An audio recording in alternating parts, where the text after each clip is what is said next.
Hello and welcome to Teaching Python. This is episode 111, and we're here talking about generative AI and the complete destruction of learning as we know it, or maybe not. My name is Sean Tiber. I'm a coder who teaches. And my name's Kelly Schuster Paredes, and I'm a teacher who codes. And we are welcomed today by welcoming today a great friend of the show, Eric Matthes, author of Python Crash Course, author of a Substack subscription area where you can get Python musings all the time. Eric, welcome to the show. Good morning. Thank you for having me again. I think this officially makes you the most returning guest, and we are super excited to have you with us today to talk through this, especially after our conversations at the Education Summit at PyCon. Thank you. I love talking to you both. I'm very happy to be back. I think Eric was like one of the first people we met. Yes. When I we met first- you guys Before we knew what we were. Yeah. That's awesome.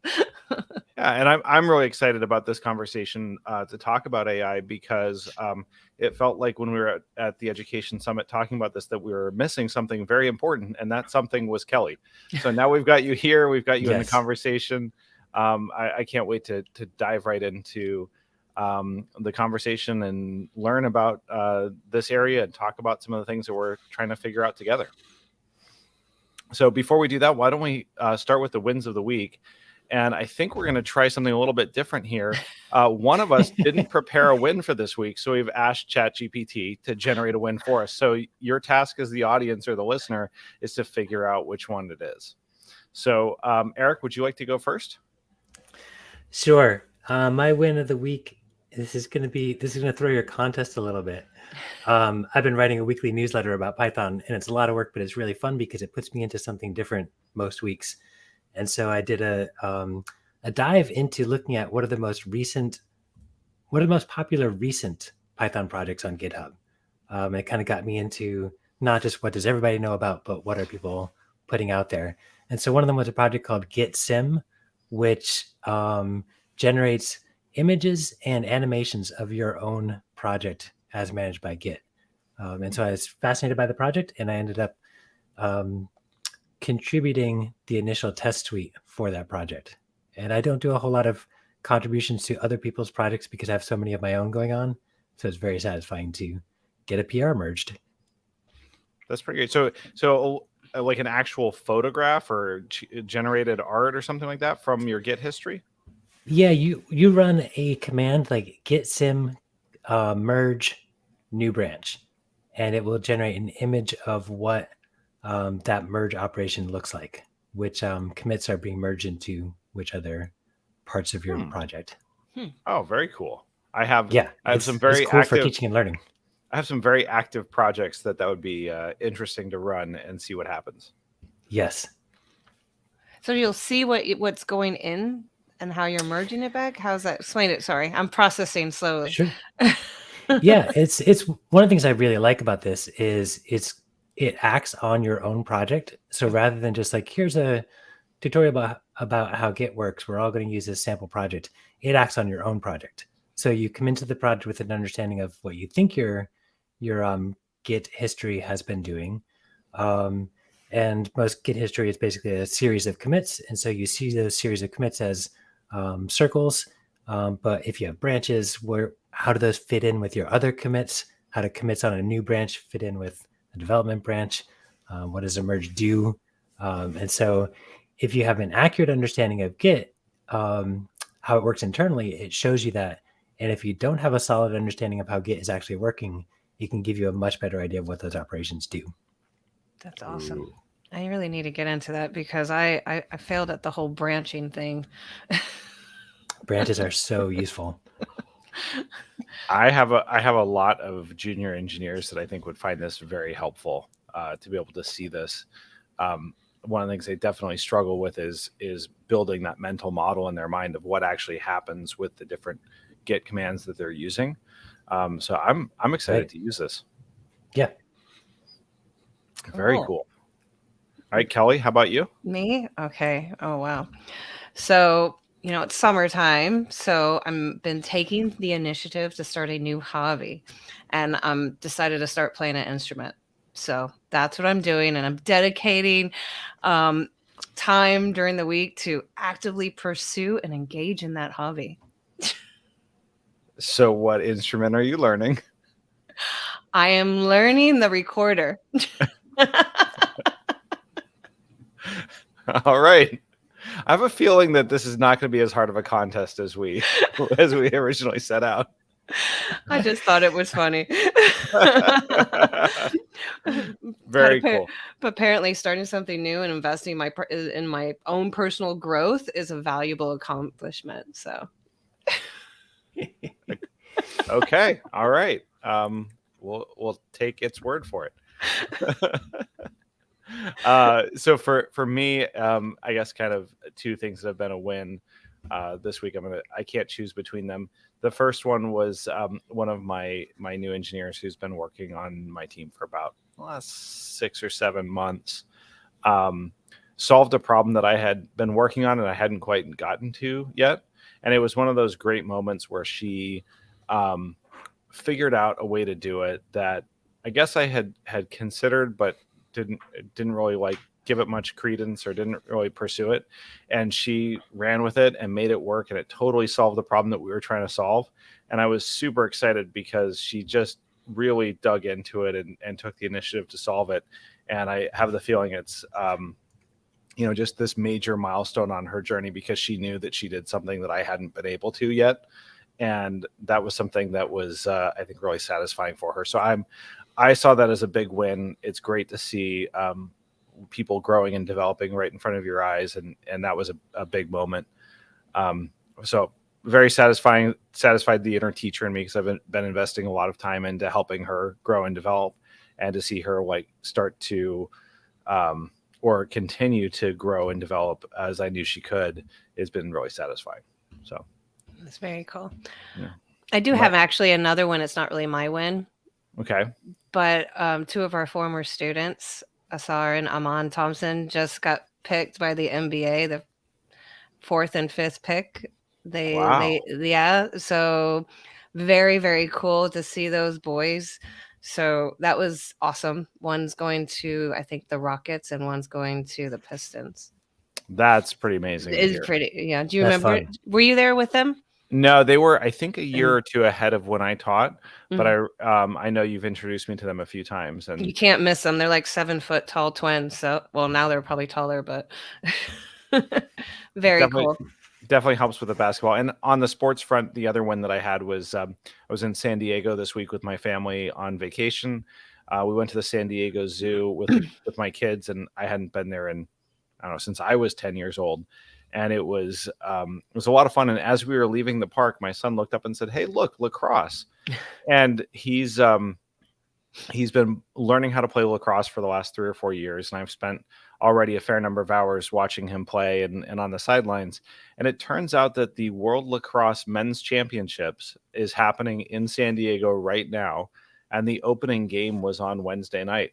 So we were able to go get tickets and watch US play Canada and have like the opening ceremonies with all the teams coming on the field. There's 30 teams from all over the world playing together, and they haven't played since 2018. They normally play every 4 years. They pushed back a year because of COVID. And so we got to go see some really, really top class men's lacrosse being played in San Diego, and we just happened to stumble upon it. And what's great about it is that for the most part, it's not this huge venue. It's very up close and personal. We went to one of the pool games yesterday morning before we flew home, and we were standing right on the sidelines at midfield watching some of the best players in the world play lacrosse, and it was a lot of fun to watch. And the players came out and talked with all the kids and everything after the game. So it was just one of those great moments where sometimes you look up and you see something that's a great opportunity, and it all plays out to your benefit. That's awesome. It's what happens when you don't have a phone in your hand. I mean, I think I might have been looking at my phone when he saw the billboard. Good on him. Yeah. All right, let's get into this topic, because every time we have a guest, I always want to get into the topic, and we always kind of skirt the topic. And now you guys have promised me to reenact the topic of PyCon that I missed. Yeah, well, let's get started. I think, Eric, you had posited the question at the Education Summit and ran, I think it was a group of 12 to 15 people through a workshop discussion around the impact of AI on education, particularly ChatGPT, but many other models that are coming out and emerging. Can you talk us through a little bit of kind of how you came up with that workshop idea and what happened at the Education Summit for the discussion? Sure. I'd like to take a step back for a moment and just for people who are not at the Education Summit, share that I've been going to the Education Summit since it first started. I went to my first PyCon in 2012, and I forget if it was that year or the next year, but I saw an Education Summit proposed, and so I signed up for it. I think it might have been 2013. Do you guys know off the top of your heads? No, I might be able to look it up real quick, but yeah. So I've been going to everyone since then. Everyone that I've attended, which has been most of the PyCon since then, and this was the best Education Summit that I can remember. And I think it's worth saying that, and I think it's worth kind of articulating some of the reasons for that. Sound good? Yeah, absolutely. Yeah. All right. So it feels like we've resolved the attendance questions. And for people, I think it is worth hearing for people who are considering going to PyCon and in particular going to the Education Summit. I think just about everybody in this audience would enjoy the Education Summit. For people who are unaware of kind of the background of setting up the summit, it's typically on the Thursday when PyCon starts, and it's the same day that tutorials are happening. And tutorials are paid presentations about particular topics. And when people sign up for PyCon, they're presented with all these options for what they can do throughout the conference. And so people come to the Thursday options and they see a bunch of paid options, and then they see the free Education Summit. And so what ends up happening is a lot of people just check the box. And then we, as the organizers, get 150, 200 people are going to show up for the Education Summit. And then 50 people show up, or 60 or 40. And it felt, for a few years, it felt like we were doing something wrong. Like these people had signed up for something and then lost interest.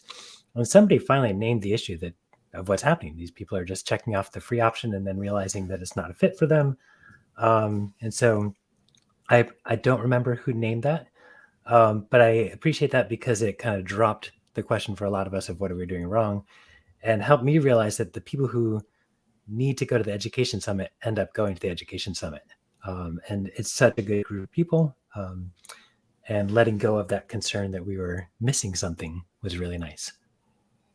Yeah, and I think one of the side benefits of this that has worked out to our advantage at the Education Summit has been that we always get a room that's quite a bit larger than I think the number of seats we actually need for folks. Yep. But we turn that into something very useful in the afternoons, which is this idea of breakout sessions where we can split out and talk about various subjects that are of interest to different people, depending on where they are and what they're doing, which kind of leads into the opportunity here for the workshop was one of these breakout sessions that we arranged to be able to take advantage of the space that we have.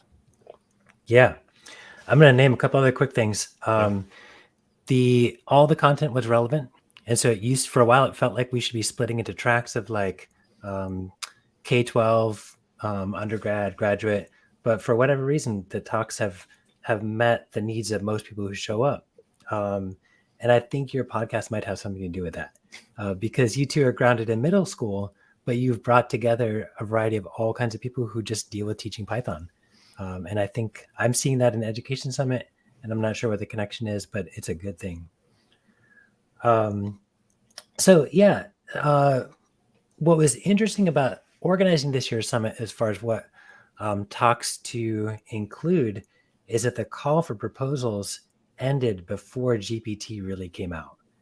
And so there wasn't a chance for people to propose talks about how GPT and AI tools might be impacting teaching and learning.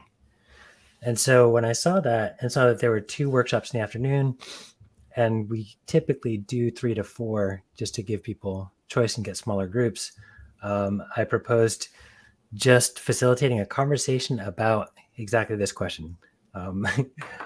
anybody who wants to talk about AI and its impact on teaching and learning, come over to this corner and we'll organize that conversation.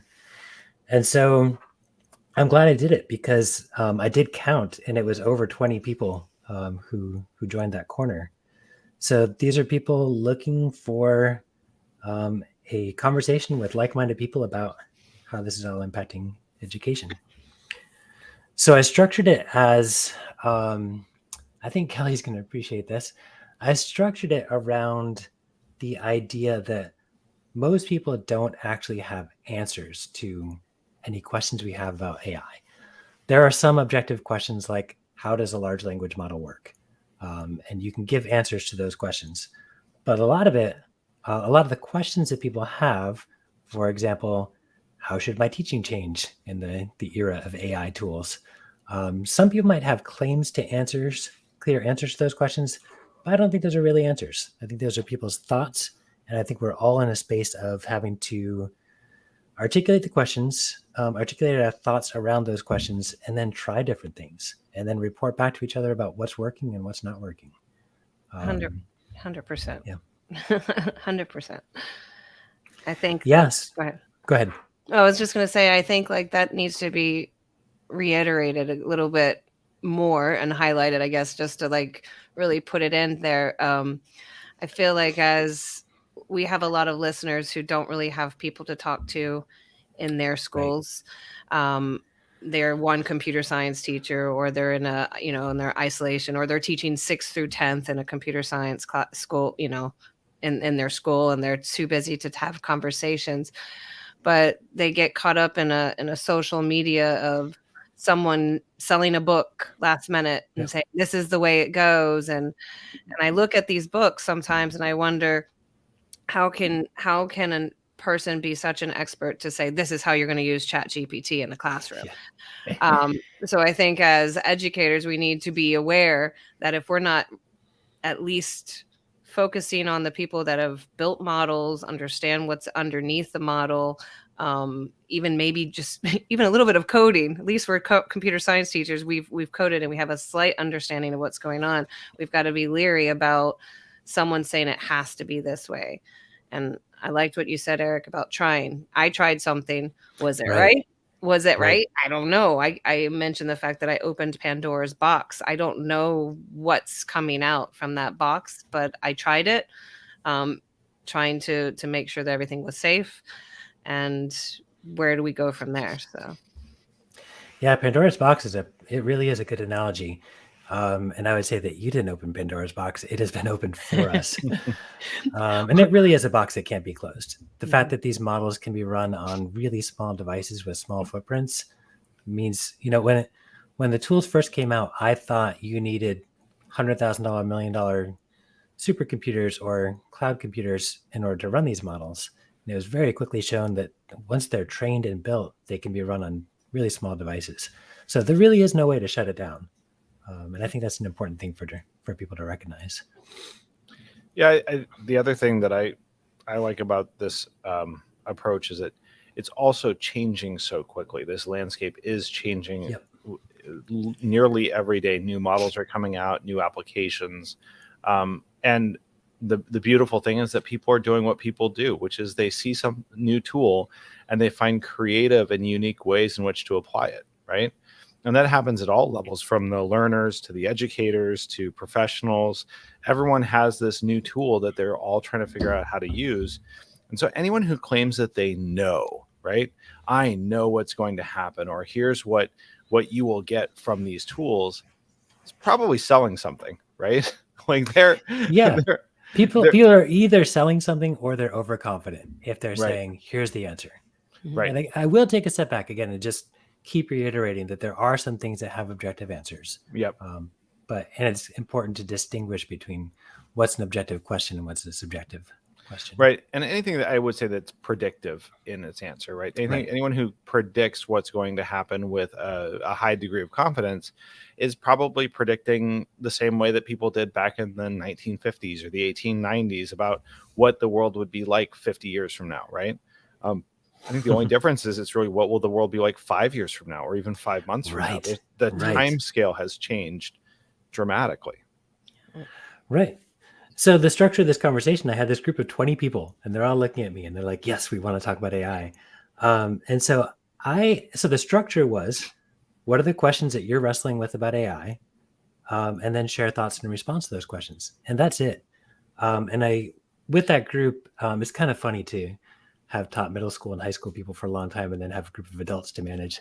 So I passed out index cards and asked everybody to think about and write down one question. If you could ask this group one question about AI in teaching and learning, what would it be? And then I just had everybody go around and read one if they wanted to, and clarify that we weren't going to try to answer all these questions. We're just hearing the questions that people have. And then we split into 3 groups and just had small group conversations about people's responses to those questions. And again, not try to answer the question, just what is your response to the questions that people are bringing up? And it's a bit of a gamble. Do people go away from that satisfied, or they go away like, oh, I didn't get my question answered? People are very satisfied, because I think people are recognizing the reality of the fact that there's not answers to these questions right now. And it was a good foundation for the rest of the conference as far as continuing conversations with people about AI, and particularly watching out for the people who are claiming to give answers. So I thought, it was good. I don't think there's much value in trying to report back to you and your audience about what was said there, because that's already 2 months ago. And so a lot of the questions that people were raising are still the same questions, but the answers are changing all the time. So I thought it might be interesting to just go around with the 3 of us and just have a brief discussion of what are the questions that we are each wrestling with or have wrestled with.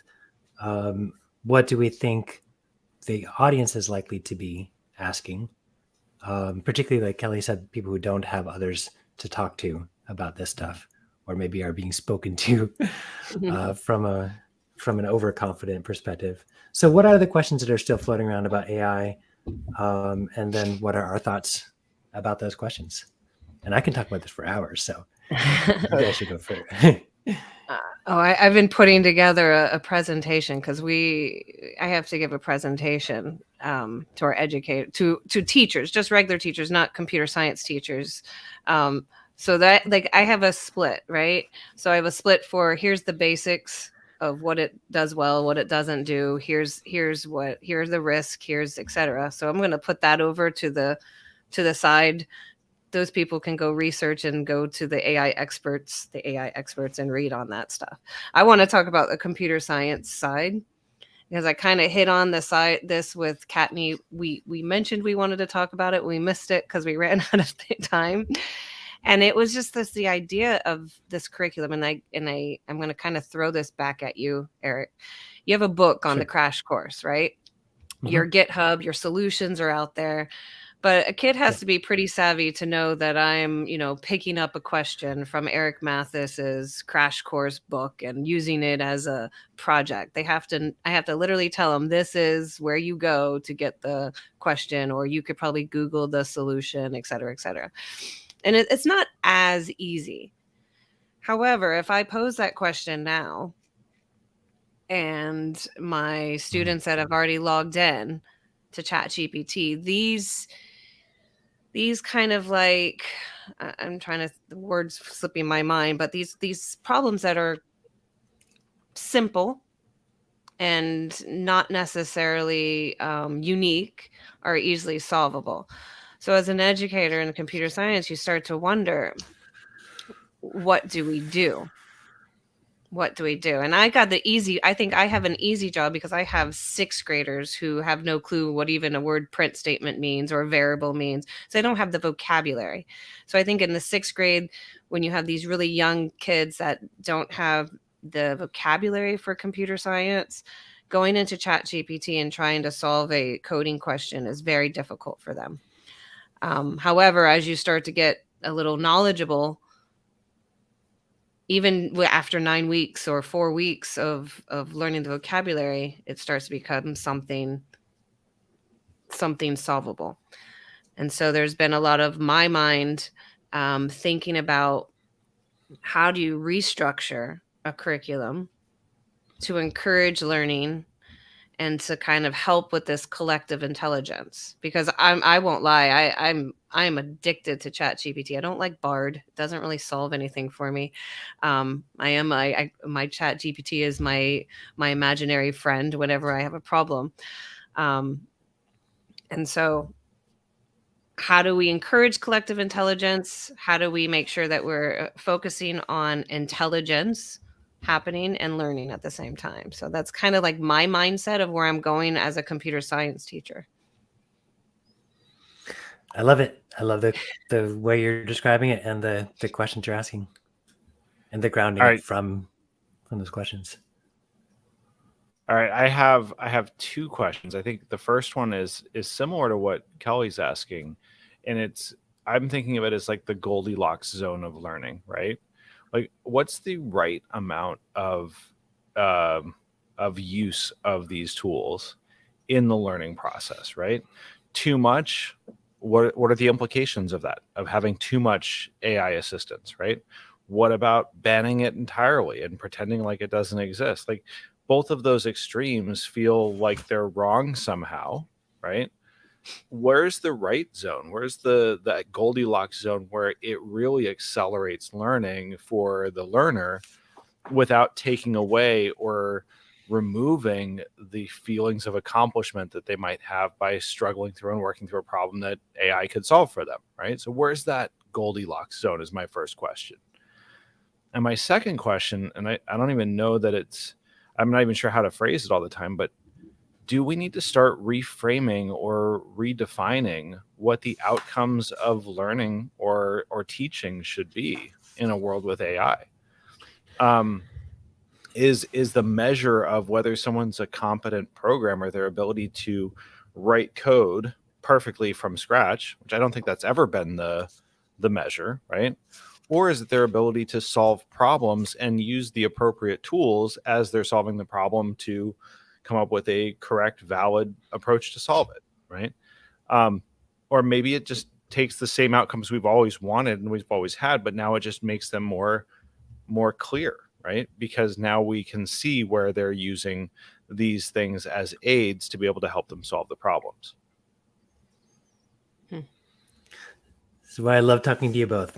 I really like the Goldilocks analogy. And for people who didn't grow up with that, it's there's a small bowl that's, what is it? How would you say it? It's like one's too hot, one's too cold. One's just right. It's a porridge, but I honestly think in this case it might be more like the Goldilocks zone in astronomy, that right range from a sun where a planet is just warm enough to be able to sustain life, right? Too close and it overheats, and too far away it never gets warm enough. And so to me, I'm thinking about it like, what's that band that we want learners to orbit in, where they're getting just enough warmth to sustain life in their learning and not too much that burns them. Yeah. That like goes on to the head, and I, one of our past participants on the show, Will Richardson, I'm trying to think of his name. He's a very, education reform kind of guy, and love a lot of the stuff he does. And he's very adamant that AI is not necessarily where the future is. The future is in actually reforming education, and I'm somewhere in that dynamic in the middle. But I do agree on a lot of his stuff about agency and having students driving their learning. Sometimes the grades and the school and the schooling gets in the way. In fact, more than sometimes, schooling gets in the way and the grades get in the way, and that driving of the agency of their learning doesn't really happen as much. And I see ChatGPT, and this was like a comment I made to him. I see ChatGPT and these AI powered tools as a way for the kids to be their code designers of their own curriculum. And it was case in the point in the activity I did with the 8th graders. we were studying Matplotlib, Yippee Skippy. I give them, they go do push-ups and they see how many push-ups each person can make, and they plot a bar graph, and yay, they learned how to do a graph and they can apply this in science. But we challenged them with the task of actually finding a social change that they were concerned about. And we wanted them to make a data visualization. And I would throw out a couple words here and there because they didn't have the knowledge. And I was like, oh, I heard, there's Flask out there, or there's also a program called Dash.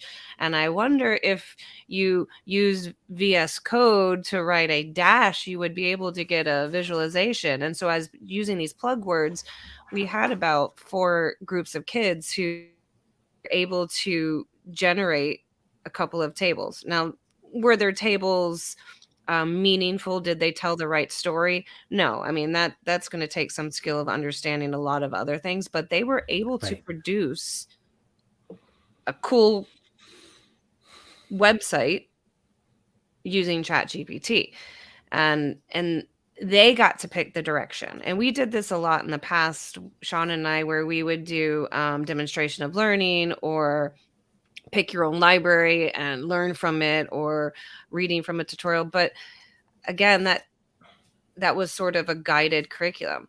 And I'm wondering if with this generative AI kind of error thing, that students will start to become more of these co-designers of where they want to go within their curriculum, and learning more in a direction that they seem fit, hoping.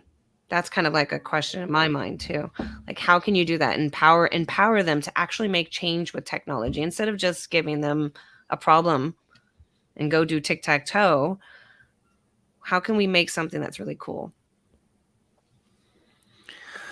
I'm going to throw out a couple of the questions that I've been wrestling with, and I have been articulating these questions over a period of months. So I can just throw a bunch out there, but I think it's good to name some of them, because the 3 of us have been thinking about this, wrestling with it, and working with the tools. And I think there's some people in the audience who are right there with us as far as having been working with it for a while, and some people who have just not had the chance to focus on this.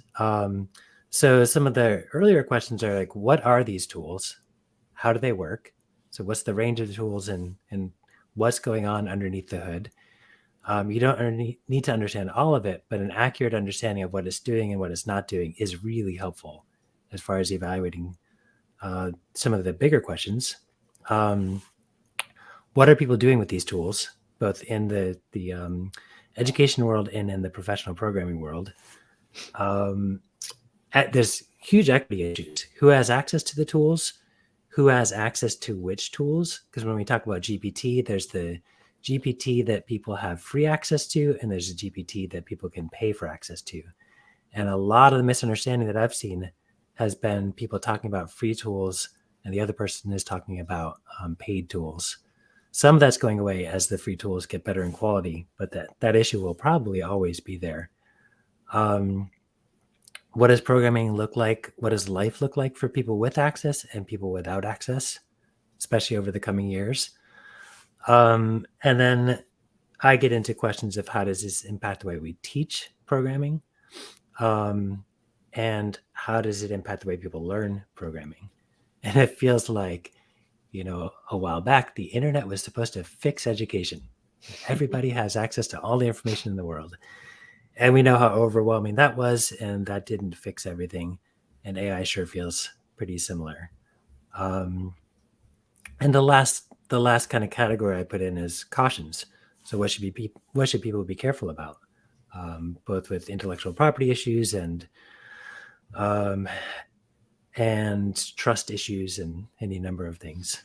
I do feel the need to put out there when I have these conversations that I'm not an AI evangelist. I don't love it. I think there's lots of problems with it. I'm super fascinated by it.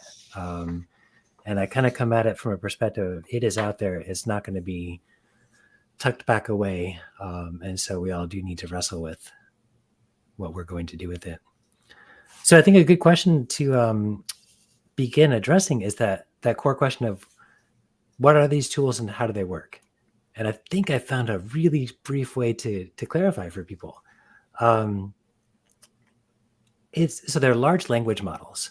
And so what that means is instead of talking about how they were developed and trained and all that, just what is like GPT? When you go to chat GPT and put in a question that gives you an answer, how does it generate that answer? I would tell people that GPT is really a bunch of mathematical functions and it's a bunch of English tokens. And it's about 50,000 English tokens, just fragments of English words and language. And so when you ask GPT a question, it breaks your question into some tokens, it feeds it into mathematical functions, and then it recombines tokens and gives you an English answer. And I think that's important to clarify because there's probably a lot of people that think like if you ask a question about, say, my book, Python Crash Course, there's a lot of people who probably think GPT is like an advanced Google that goes out, does some research about Python Crash Course or my book and comes back with some regurgitation. And that's not at all what's happening. And if you have an accurate understanding of that not happening, then you're in a much better position to evaluate what comes out of these tools. Yeah, I was thinking about it a little bit like those poetry refrigerator magnets, right? Where you can Nice. put the words in different orders and create poetry and things like that. And what ends up happening is that you have really good poetry that comes out of it. You have really bad poetry that comes out of it. You have dirty poetry that comes out of it. Like all of these things happen, right? And these models are basically like someone rearranging according to math the order of all these different refrigerator magnets to make words for you that may or may not make sense. And as we train them, they get better and better at making stuff that fits the prompt that you were given, right? So for me, that's been kind of my mental model for this is that one, there's a limited set of words that it can choose from. It only has the magnets that are on the fridge to work with. And two, it doesn't actually really know anything about the world around it. All it can do is rearrange words and put them together based on the prompt that you were given. And it's like a bit of a magic trick, right? And that it's so good, it's this illusion of knowing things, right?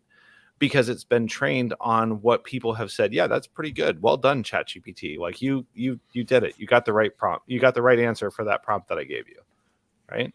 But it's still limited. It just doesn't seem that way because behind it, it's such a large model that to us, it's the illusion of intelligence, right? And in some case, it's, a good substitute for what we would do as humans.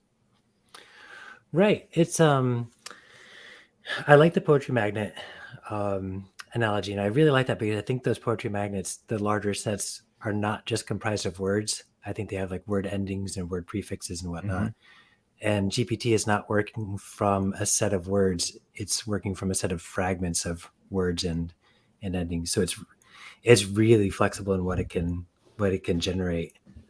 I think it's really important to recognize it as a non-deterministic tool. And I think that's really interesting to recognize for programmers because we're used to all kinds of advanced programming assistants. We've been using assistants for decades. If you look at VS Code and you hover over a function and it tells you the arguments that function can accept, that's a deterministic tool. It's if the three of us open the same code base and hover over the same function definition, it's going to show all three of us the same exact arguments that function accepts. If the three of us give our own windows of GPT the same code and ask it the same question, the three of us are going to get three different answers. And that's because it is a non-deterministic analysis that's happening. And that's where that power comes from. And I think some people are hearing these kind of things and being dismissive. It's non-deterministic. You don't know if it's right or wrong. It's non-deterministic, and that's why it can give you such interesting and useful responses. And a good comparison is a good colleague. There's no colleague that gives you a perfect answer to the questions you ask in teaching or programming or anything. Mm-hmm. Good colleagues give us a bunch of ideas, and we hash out with our colleagues based on the context of what we're working in, what's a good plan for proceeding. And when Kelly talks about GPT feeling like a partner for a lot of things, and I've had that same experience, GPT feels like a good colleague, and knowing your colleagues' strengths and their weaknesses is critical for evaluating their effectiveness and making the most of that partnership. And I think that's where a lot of educators who are pushing AI have been going in their teaching. You know, here we're going to use ChatGPT to teach students about prompt engineering and critical thinking, and using this generative AI with your intelligence to develop something that's pretty unique. And I see that as a possibility. In the middle school, it's not very easy. I'm going to say firsthand, it is not easy expecting an 8th grader. You know, we're talking about 13-year-old, some of them 14, to read the responses that come back from ChatGPT and then interpret that response, decide if it's right or wrong, find out the part that you want to re-ask or use, and really hone in on a specific quality. And I think that's what makes, for me, like, my addiction to ChatGPT is sort of like coding. It's that problem solving of really digging in and finding where that path is going to lead you as you start to do that prompt analysis. It's really interesting. I want to really quick switch though before I Sure. stop talking, and just say, like, Bard, Bard's been coming into the picture now, and a lot of people haven't really been talking about Bard.Google. And personally, I can see why. Personally, it's not one of my favorites. But in theory, this Bard is supposed to be able to go out to the internet Right. and scan and collect more information. It's not trained on that 2021 and prompts and human responses like ChatGPT is. And from my understanding, it's training still on the human responses, the human prompts, but also being able to collect more information. That's going to be an interesting take. Not so much, I think, in computer science, because their responses are not as creative. Mm-hmm. And creative is the key. Creative as ChatGPT in the terms of coding, it gives a very dry single solution without explanation usually. So Bard does or GPT does? Bard. So Yeah. Bard Okay. will give you like a chunk of code, and it's not really explained well, where ChatGPT, when the code is produced, and this is why I can always tell when a kids use ChatGPT, Yeah. it's Yeah. because it has every single line is like nicely coded, the syntax is beautiful, it's got, the 2 spaces and the accurate amount of lines in the the PEP 8. So it'll be interesting to see when Bard starts taking up, slack, I guess, and if it ever hits that for coders. It'd be interesting. How you doing, Sean? Processing. Yeah, Yeah. I'm thinking about how I'm struggling a little bit thinking about how to phrase it exactly, but just thinking about how it comes back to that Goldilocks zone again for me, right? Like what are the best ways to use this? And I like the idea that we don't know, right? That, like, we're learning this, we're figuring it out, we're trying to come up with those approaches that work best. There's no best practices yet because we're trying to learn this. And as we learn and the tools get better, we establish these ways of working, or these patterns, and we'll start to develop preferences ourselves for which tools will work best for which kinds of use cases. And, like, that to me is kind of that divergent branching approach to figuring out where and how to solve these sorts of problems, both in the technology space, the teaching space, the individual learning, each of those areas.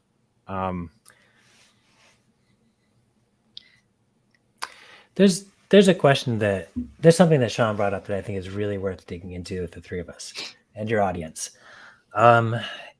You brought up the idea of curriculum, and I think this really throws the education world up in the air around programming curriculum. The three of us have been through the era where there's a drive of everybody should learn to code. And so I've never really bought into that because there are people who just don't care about it. I've really bought into, I have a conviction that everybody who wants to learn about code should have the opportunity to, and should have the opportunity to have access to quality teaching and learning about programming. But what's the core drive for that? The core drive for the idea that everybody should learn the basics of programming was that if you want to automate anything, you need to understand how to program. And I think that's going away. And so I'll plug one thing. People know me as the author of Python Crash Course. I'm still doing that, still maintaining the book. New edition came out this year. It's been very satisfying. But I'm also writing a weekly newsletter. It's at Mostly Python, called Mostly Python, and it's at mostlypython.substack. And I'm excited about that because it's pushing me to articulate ideas every week about the current state of programming. So it gets me out of I wrote about the basics and some projects and stay in that world. So when figuring out how to talk about AI in an informed way, I made myself a small project and did some work without AI and then did some work with AI and used that as kind of a concrete example. And my goal for PyCon this year, beyond the Education Summit, was to have face-to-face conversations with people about what they're really doing with AI. Because so much of what we see from our own houses is blog posts and videotics and whatnot. And there are so many of the ones that reach us fall into the camp of AI is changing everything. Nothing's the same, or AI is garbage. It's hype and it's not changing anything. And the reality is in the middle, as always, almost always. So the real world example that I focused on is, because I'm writing a newsletter, I was dealing with screenshots a lot. And screenshots look better with borders because a screenshot tends to have the same background as a web page. So you put a border on it and it stands out from the background. Mac OS does not have an inbuilt utility for easily adding borders to images. You can use preview, but you've got to like click and drag a box and make it match on all corners, and it's tedious. And if you're doing that more than a couple of times, it's not fun. So I wrote myself, I took a short afternoon and wrote myself a small utility that lets me just run the command add border and name the image file, and it adds a border. And then it has a few CLI options, add border -thickness, -color, whatnot. It started out as Python add border.py, but you can structure your project so that you can end up with a command line tool. So it's in Python. One of the things I love about Python is, that project is maybe 100 lines of code, but it stands on the people who created Pillow and other imaging libraries. And so what I did for this analysis, I wrote that project on my own. I did a round of refactoring on my own. And then I used an AI tool. I used GPT to guide me through the refactoring work and do the refactoring work for me as much as it could. And it was fascinating. It was so much easier. It was easier for me because I know what I should do for refactoring. And then I packed it up and it's on PyPI.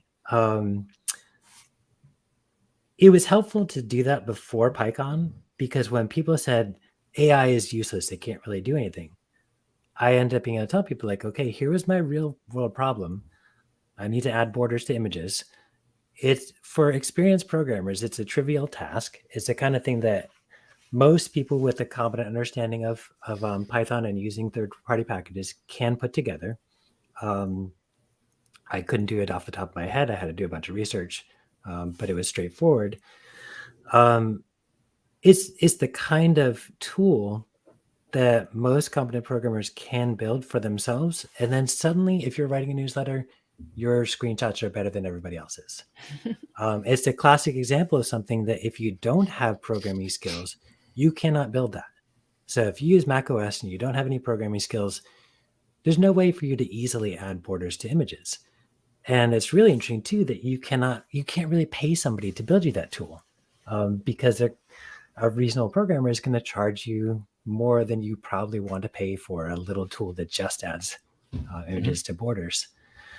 And my big takeaway from that, and the reason I take a few minutes to explain that particular context, anybody who, we go back to the goals. What's your goal in wanting to learn about programming? If your goal is, I want to be a programmer for the rest of my life, you know, AI isn't impacting things a whole lot. You still need to learn the basics of programming. You need to understand what a variable is, what a data structure is, and all that. But if your whole goal is just, I want to build small tools that automate little tasks, I would argue that you don't really need to learn to code anymore. And, I think it's important to clarify that if a non-programmer asks GPT, I'm on Mac OS, can you give me a tool that adds borders to images? It'll spit out the code. You can then say to it, I have no idea what to do with this code. And it'll walk you through what to install on your computer, where to save it, what to do with it. And like Kelly was saying, a person who can interact with something like GPT and not get stuck at, ooh, what you gave me doesn't work. But somebody can say it doesn't work, and here's what's happening. You can probably go through a process where GPT will build you the tools you need. And so if that workflow does what you need, and your real interest in programming was just build those small tools and then focus on the things I really care about, like writing newsletters about non-technical subjects, then those people don't really need to learn programming anymore. And I think that's something that needs to be talked about in the education world. I'm going to disagree with you. I think it falls a little bit in the Pixar movie Ratatouille, right? The whole message of that is not that everyone can cook; it's that anyone can cook, right? Mm-hmm. And it's the idea of it is that a good programmer could come from anywhere, right? And anyone who wants to program should have the opportunity to do so. But I do think that there's a certain level of literacy about computational thinking that is extremely helpful to have in the world that we live in today. And I say I'm not thinking that everyone has to be a master chef level of programmer, but they should know how to make spaghetti, right? They should know that there's something that they can do, right? When it comes to automating things or making their lives simpler, to be able to even ask the question, right? So it's kind of like that. I feel that people still need enough knowledge about how computers work and how to think about tasks in a computational way to even know that something like this is possible, to be able to ask for it, right? So they may not need to even know how to code in Python, but if you ask someone who hadn't been a programmer before to put, then they're writing a blog and they want to put borders on their images, they're going to go get, Paint or some sort of tool, and they're going to manually do it and sit there and struggle through it and add the border every time without even knowing to ask for an automated tool to do it. So there's a certain amount of I think there's a base level of knowledge that would help to know that you can solve that with code, whatever that means, right? Or with automation, just enough to be able to ask for it or to ask if it's possible. And then they can go the rest of the way using the tools that help assist in that process. It's like the rise of the generalist, or it's like that we were all specialists. We were all specialists in our fields I'm not going to date myself, but you have the 80s to 2000s, we all needed, before that, right? We all had to be specialists. And now we're in an age of information where we can now become more generalist. I can know a bit about programming. I can know a little bit about playing a recorder. And we can do all kinds of things, but not necessarily specializing. It's an interesting thing about it. And I want to throw this question, and I keep kind of twisting the knife and other language computer science people. I had a conversation and I'm like, and we're still teaching JavaScript. Let me think. Generative AI is made on what? 99.8% Python, and what the other is like terminal or something. Bard, Google, I'm assuming is also all Python. So if this is all running and the age of AI is pushing more towards Python and less towards everything else that it was running on in the past, where do we go from there? And is it critical for the kids to have a certain understanding, all kids, like Sean said, have a certain understanding that this is powered by code that was, this is how it was collected, this is what it was trained on. I feel strongly in the students having to have some sort of education about programming, about AI, about how it was made, and about the algorithms and data that's collected on you. And I think we kind of lump that in as Yes. computer Yes. scientists, that AI literacy is going to be more predominant in the classroom, in the computer science classroom. Like, that needs to be a huge strand. Like, if you're not teaching AI literacy, where are we going? And that kind of goes in the thing. We don't really know what we're doing 100%, but we can teach the basics to the kids and go from there. Oh my God, we can go on, but I have to cut this short. Yeah, I like that phrase, AI literacy. If I can throw out one last perspective on this, I'm not of the mindset that what I just said is the answer to this. So it really is, those are my thoughts around this. And I think the conversation needs to move. That conversation of should everybody learn to code should be re-asked in the AI era. And I'll just throw out there 2 intro courses. Imagine an intro course that's structured as we've often structured them, where we do teach people the basics. The goal is they learn about variables, data structures, use those in some way so that they make a tic-tac-toe program, any number of something tangible that uses what they've learned. And they come away from that class with an understanding of how programming fundamentally works. So imagine an alternative intro class where the goal is to name a small project you want to build in the beginning, and then use AI tools to help you build that as quickly and efficiently as possible, and understand enough of what comes out to be able to work with it. I would argue that those are 2 very different classes, both of which are really interesting. And that's the kind of conversation I'd like to see happening in the education world. And I'll add the cherry on top, smushed in the middle, and this is like our plan, hopefully. Everyone always asks about the curriculum. This is not our written curriculum at Pinecrest, but this is my mind curriculum. This is where I'm going in the classroom curriculum. I'm thinking basics. I'm thinking Chat GPT on this end, smushed in the middle, thanks to Katney and in our future, we have a future person on podcast with drones. That hands-on approach, those hardware things that even if you get the code, getting it on the hardware, tinkering with the hardware, playing, learning, hopefully not breaking things with flying drones in the classroom, but they do have the little mini ones now. But those kind of things are going to be interesting to have in the classroom going forward, because we get the basics. We play around with our project on the end with Chat GPT or whatever, and we create in the middle. And I think that's going to bring about some really beautiful things. I'm not going to let you say anything because I'm going to add a little bit of thoughts before we go. And this is a great conversation. And those of people who are listening, it's kind of going to trigger some thoughts, because in a couple of weeks, we will be having Philip, I always pronounce his name wrong, Guo, I think. Guo and Sam Lau, who did a study, and I love their cognitive science background, where they did a study with some computer science instructors from around the world and talked about their thoughts. So they're going to be continuing that conversation. And that's what I love about having this conversation first, and then we sliding in. So I'm sure it's not going to go away. We probably be talking a lot about Chat GPT before the school starts. Sean? Yeah, I think we've all found our own ways of saying there's a middle ground that people need to find. Yeah. Yep. And the journey to get there is the fun part, right? Like, we get to do new things every day and try things out. And I think, my last thought as we're talking about this is that the world of AI is rapidly being carved up among the big Yes. players. Like everyone is trying to put their stake in the ground and say, we're going to gain our market share, right? And we're gonna claim it.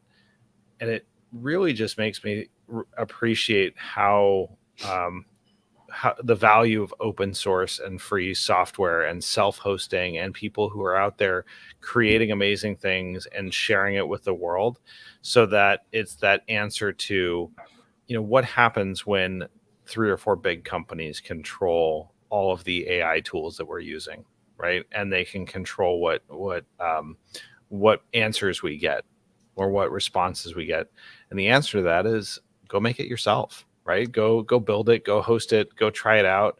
The tools are out there, and take your own control of this space and learn about how it works in a really hands-on sort of way.